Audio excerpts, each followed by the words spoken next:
का घर है और एक न एक दिन निकलना पड़ेगा। अरे मौत जिस वक्त आवाज देगी उसी वक्त ही तुमको चलना पड़ेगा। अरे मखमलों पर सोने वालों कबर में एक दिन तुमको जलना पड़ेगा। कबर में एक दिन तुमको जलना पड़ेगा। ये सच्चाई गुरु महाराज ने हमको आपको बताई। गुरु महाराज ने हमको आपको जीवन की सच्चाई बताई कि बच्चा एक ना एक दिन तुमको यहां से जाना है, लेकिन कहां जाओगे? भाई सीधी सी बात है, जैसे ये मकान है, ये मकान है, जब मकान गिरने वाला होता है, क्षतिग्रस्त हो जाता है, तो इस मकान से जब बारिश का मौसम आता है तो टपकने लगता है, जर्जर हो जाता है। तब हम लोग समझ जाते हैं कि अब मकान गिरने वाला है, जर्जर हो गया कि पता नहीं कब किस समय हमारे ऊपर से ये गिर सकता है। तो उस मकान को गिरने से पहले हम पहले व्यवस्था करते हैं, भाई ये मकान हमारा गिर जाएगा, इसलिए हम इस मकान से गिरने से पहले दूसरी जगह शिफ्ट हो जाते हैं, व्यवस्था करते हैं। लेकिन ये भी हमारा आपका मकान गिरने वाला है। हमारे गुरु महाराज ने बताया, महाराज जी ने बताया कि जब इस मकान का समय पूरा होगा, अवधि पूरी होगी, माताओं बहनों के शरीर का समय पूरा होगा, जो हमारे आपके बीच में बच्चे हैं उनका समय पूरा होगा। हम आप अपनी आंखों से नजारे को देखते हैं कि बाबा बैठे रहते हैं, दादी बैठी रहती है, लेकिन तब तक नाती चले जाते।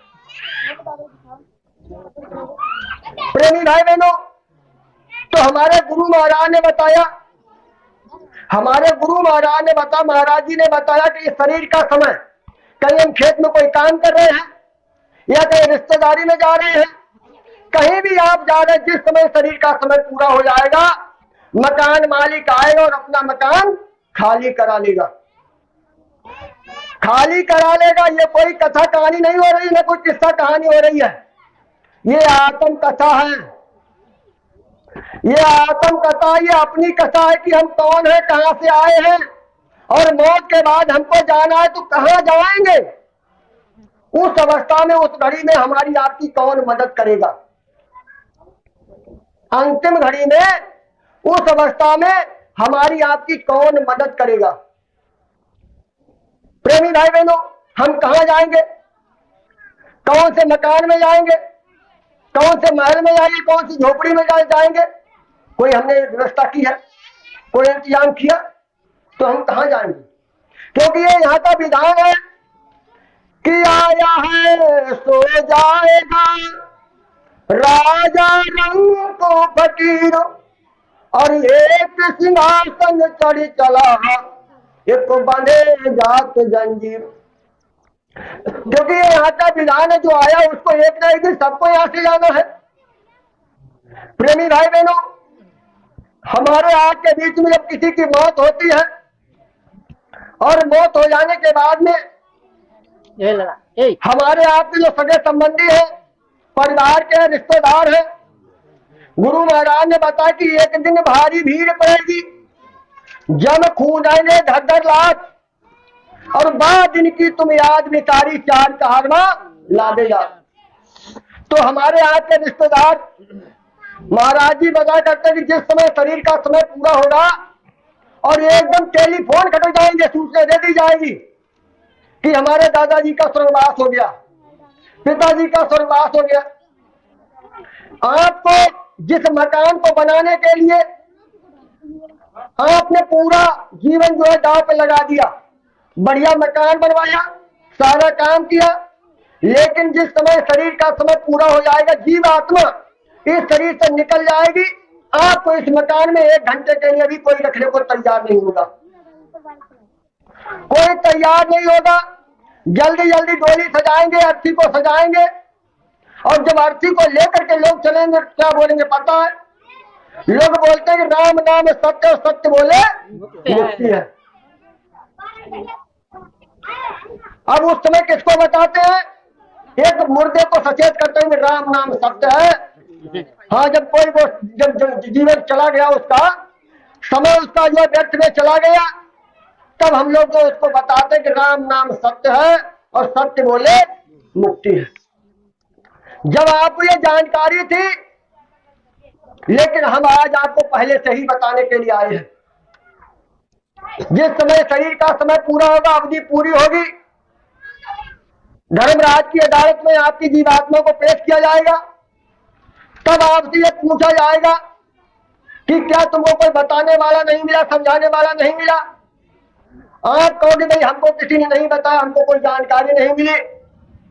तो तुरंत आज की ये वीडियो, ये फोटो आपके सामने तस्वीर पेश कर दी जाएगी।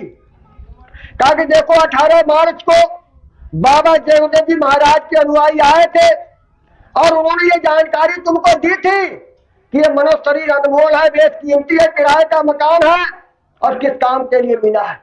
लेकिन तुमने उनकी भी बात नहीं मानी। ले जाओ इनको फलाने नरक में, इनको डाल दो। दोबारा मौका, दोबारा अवसर नहीं मिलेगा, दोबारा मौका नहीं मिलेगा। क्यों? क्योंकि हम सभी लोगों ने वायदा किया है, वायदा किया है। जैसे हम किसी शेर साहूकार से कोई रुपया पैसा लेकर के आए और उसका पैसा अगर हम समय पर ना लौटाए, तो बताओ दोबारा हमको आपको पैसा मिलेगा? नहीं मिलेगा, दोबारा पैसा नहीं मिलेगा। हमारे गुरु महाराज ने कहा कि उस मालिक ने, जिसका ये शरीर है, उसने जब ये शरीर हमको आपको दिया, तो उसने कहा, ये गुरु महाराज की बातें हैं, गुरु महाराज का संदेश है। गुरु महाराज ने कहा कि जब उसने ये तुमको मकान दिया, तो उसने कहा कि मैं तुमको साफ सुथरा मकान दे रहा हूं। कहा कि मैं तुमको साफ सुथरा मकान दे रहा हूं, मेरे मकान को गंदा मत करना।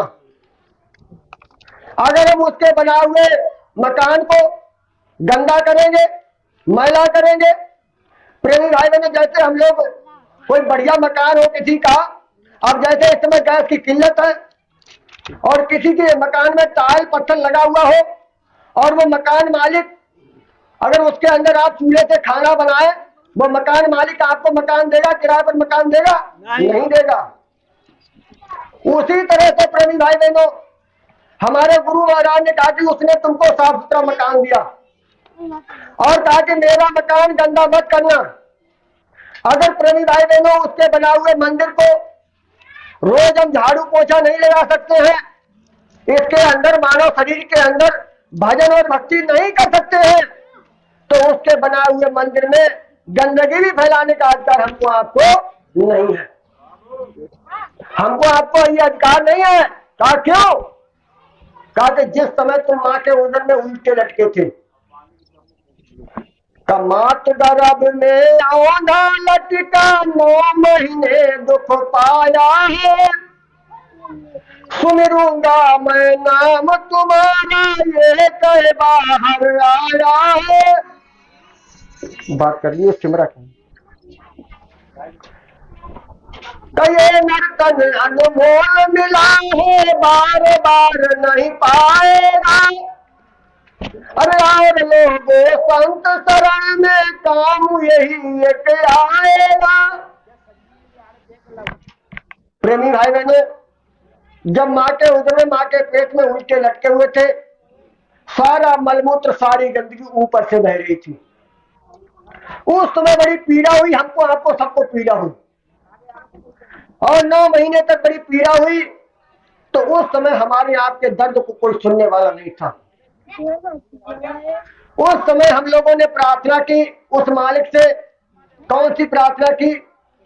कि दीन दयाल बिरद संभारी, हरऊ नाथ मम संकट भारी। कहा कि हे दीनों के दीनानाथ। अब देखो, उस दीनानाथ को हम लोगों ने याद किया, और आज हम उसी दीनानाथ को, बच्चों छोड़ दो पानी, ले जाओ पानी, मत पिलाओ। प्रेमी भाई बहनों, उस मालिक ने हमारी आपकी प्रार्थना को स्वीकार किया। उस मालिक ने हमारी आपकी प्रार्थना को स्वीकार किया और ये हमसे आपसे पूछा, कहा कि भाई ठीक है, तुमको ये परेशानी है, दिक्कत है, अगर मैं तुम्हारी परेशानी को दूर कर दूं, तुमको यहां से बाहर कर दूं, तो तुम काम क्या करोगे? आपसे पूछा गया, आपसे पूछा गया, सबसे पूछा, हमसे भी पूछा, सब लोगों से पूछा। कहा? जिस समय हम माँ के उदर में, माँ के पेट में लटके थे, उल्टे इस तरह से गोस्वामी ने वर्णन किया का उल्टा जीव रहा लटकाना और दादुर पाची के समाना। जिस तरह से आप लोगों ने देखा होगा चमगादड़, चमगादड़ उल्टा लटका होता है, सिर नीचे होता है, पैर ऊपर होते हैं, और वही हाल हमारा आपका था। तो कहा कि ये बताओ कि अगर तुमको मैं यहां से बाहर कर दूं तो तुम काम क्या करोगे? कौन सा धंधा करोगे? कौन सा कारोबार करोगे? कौन सी बिजनेस, कौन सा व्यापार करोगे? कहा कि ये बताओ कि तुम काम क्या करोगे?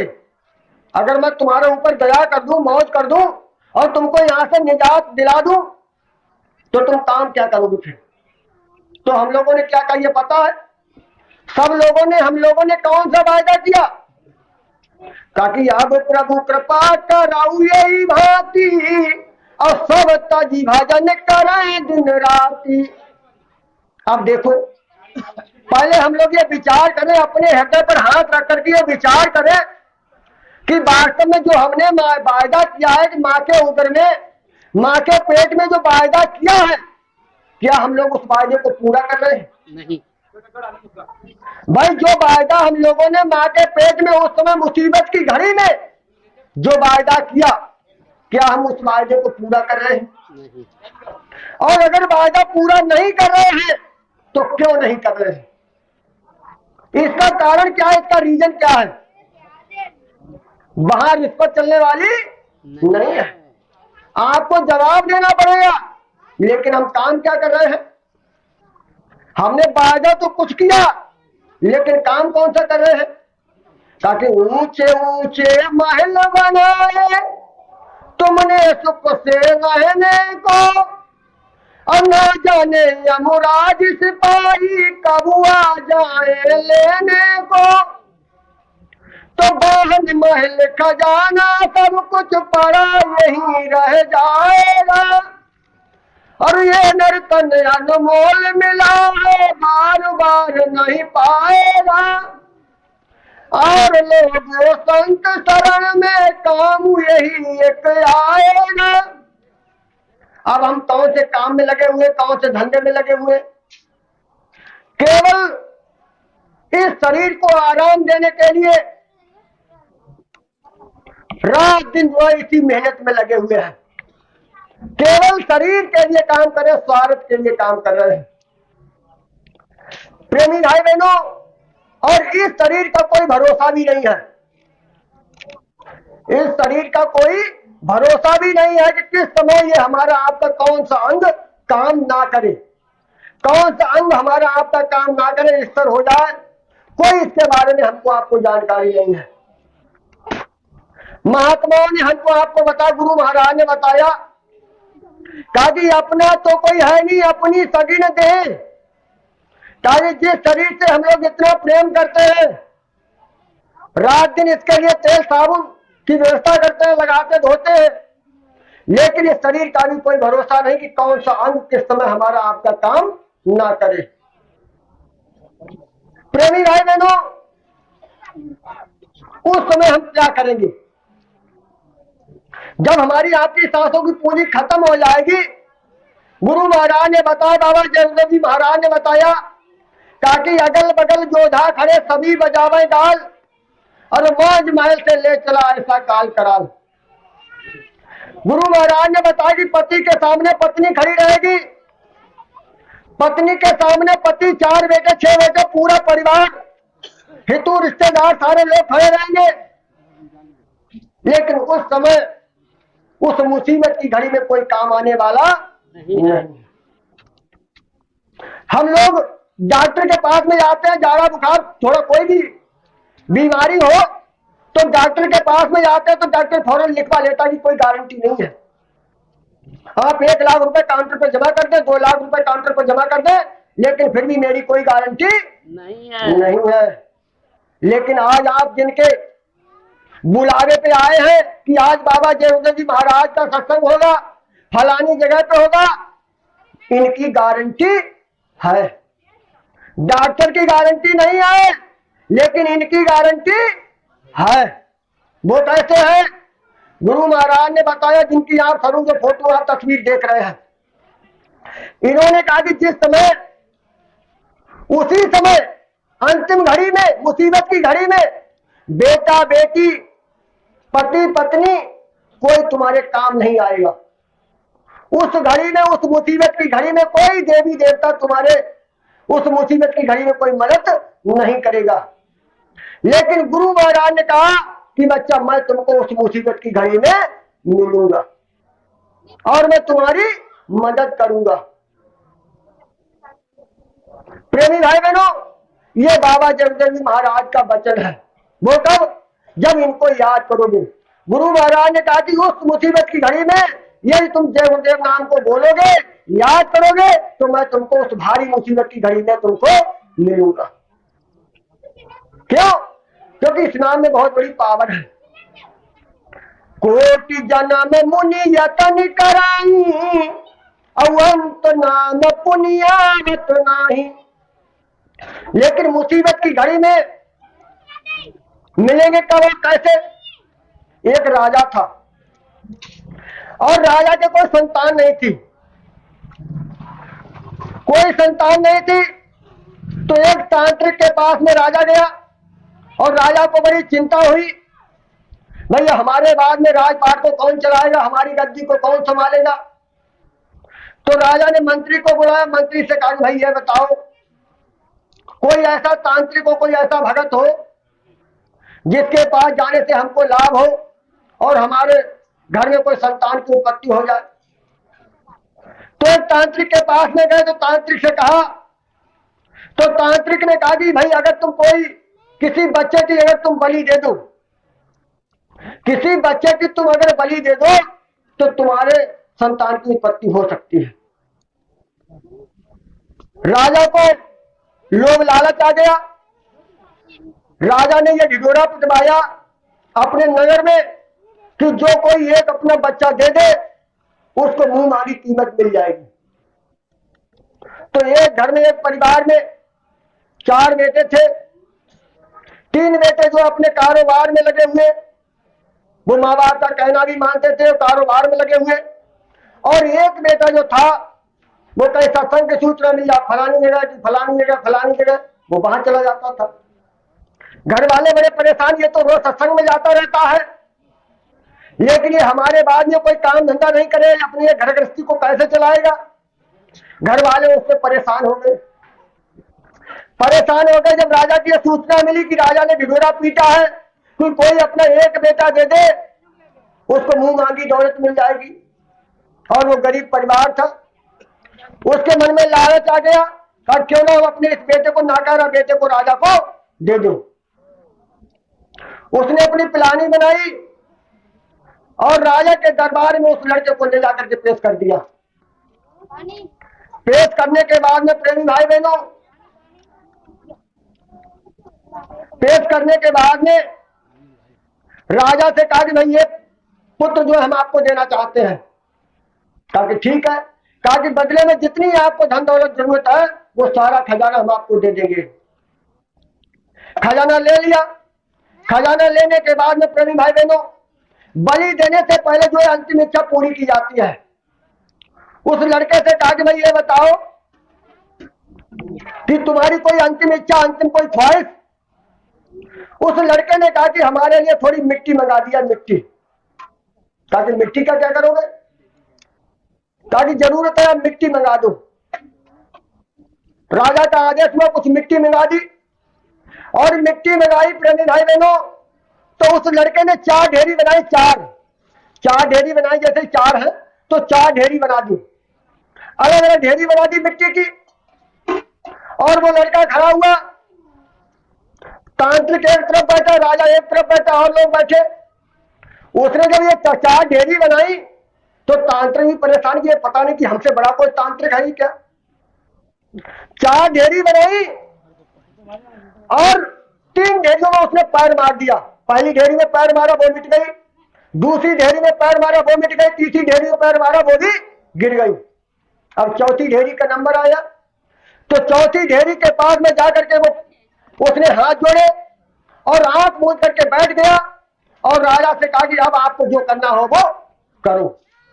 अब तांत्रिक परेशान कि पता नहीं कि इसने कोई जादू टोना किया, क्या बात है। अब वो तांत्रिक घबरा रहा, राजा भी घबरा कि बात क्या कि इसने कौन सा ऐसा जादू टोना किया कि क्यों ना इससे पहले पूछ लिया जाए मैं इसने कौन सा ये काम किया, कौन सा जादू टोना किया। तो राजा के अंदर ये मन उठा, प्रश्न उठा। राजा ने पूछा कि भाई ये बताओ कि तुमने ये ऐसा काम क्यों किया। पहले तुमने मिट्टी मंगाई और मिट्टी मंगाने के बाद में तुमने 4 ढेरी बनाई और 4 ढेरी बनाने के बाद में आपने 3 ढेरियों को मिटा दिया और ये चौथी ढेरी आपने छोड़ दी। इसका मतलब क्या है? इसका मतलब बता दो तब हम तुम्हारी बलि देंगे और जब तक इसका मतलब नहीं बताओगे तब तक आपकी बलि नहीं देंगे। लड़के ने कहा कि भाई जो तुमको काम करना वो अपना काम करो, इसके चक्कर में मत पड़ो। लेकिन राजा नहीं माना। राजा ने जब कई बार निवेदन किया तो लड़के ने कहा कि भाई राजन आप पूछना चाहते तो सुनो।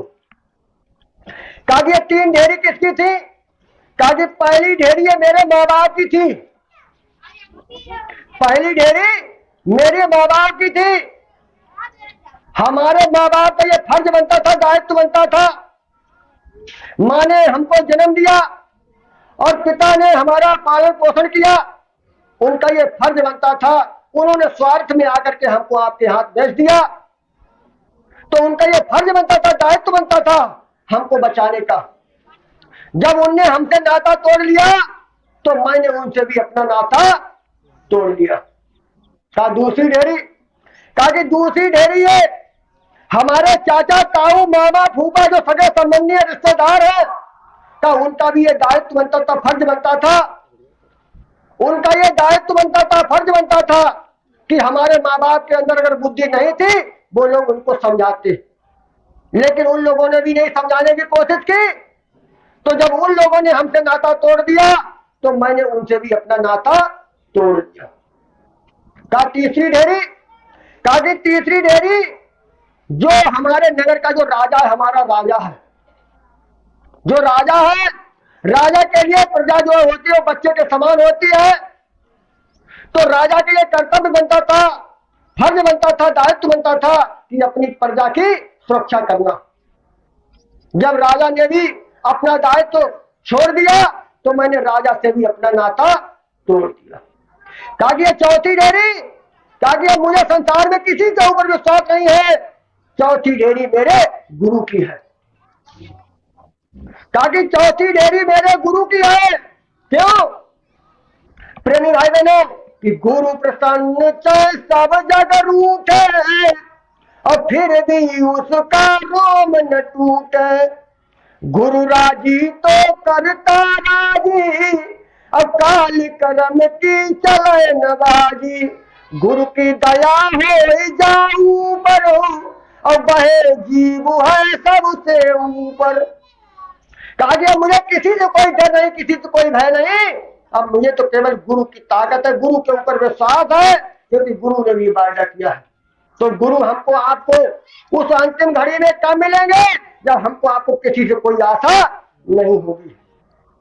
और अगर आपकी आशा बाल बच्चों में रही, परिवार में रही, रिश्तेदारों में रही कि हमको लड़का मिल जाता, हमको लड़की एक बार देख लेते, अरे लड़का लड़की देखने से कुछ नहीं होगा। अरे आप 60 वर्षों तक लड़के लड़की को देखते रहे और अंतिम घड़ी में लड़के लड़की को देख करके आपको क्या लाभ मिलेगा? कोई लाभ मिलने वाला नहीं है। इसलिए मेरी एक विशेष प्रार्थना है कि हमको आपको जाना तो सबको है, लेकिन जो गुरु की हिदायत है, जो गुरु की तालीम है, उस हिसाब से हम लोग जाएं, उस हिसाब से हम लोग तैयारी करें।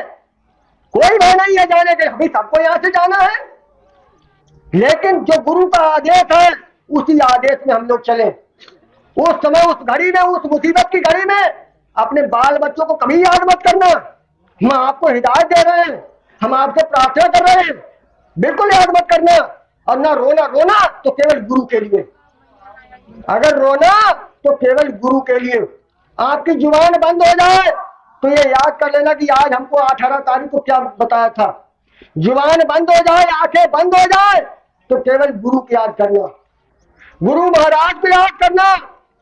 कोई हमारी आपकी संसार में मदद करने वाला नहीं है। बहुत बड़ा हमसे आपको धोखा हो रहा है, बहुत बड़ा धोखा हो रहा है। कोई हमारी आपकी मदद करने वाला नहीं है। अरे आए थे हरिभजन को और ओटने लगे कपास। हम लोग भगवान का भजन करने के लिए वायदा करके आए, और वायदा करके आए, अरे हित तो अनहित पशु पक्षी जाना।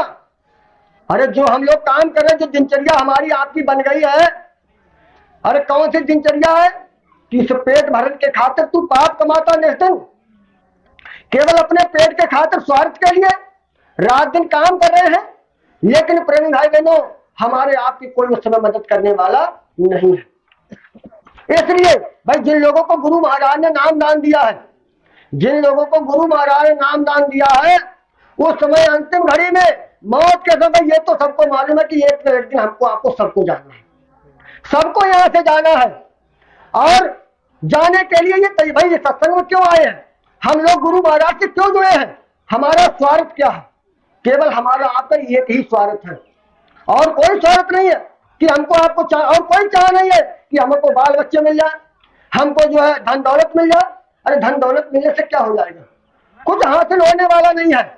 महाराज जी बताया करते हैं, जैसे एक बच्चा है और वो बच्चा मेले अनुवास में जाता है, और मेले के साजो सामान को देख करके उसको ये महसूस होने लगता है, ये जो आनंद हमको मिल रहा है ये मेले से मिल रहा है, ये जो आनंद मिल रहा है हमको ये मेले से मिल रहा है।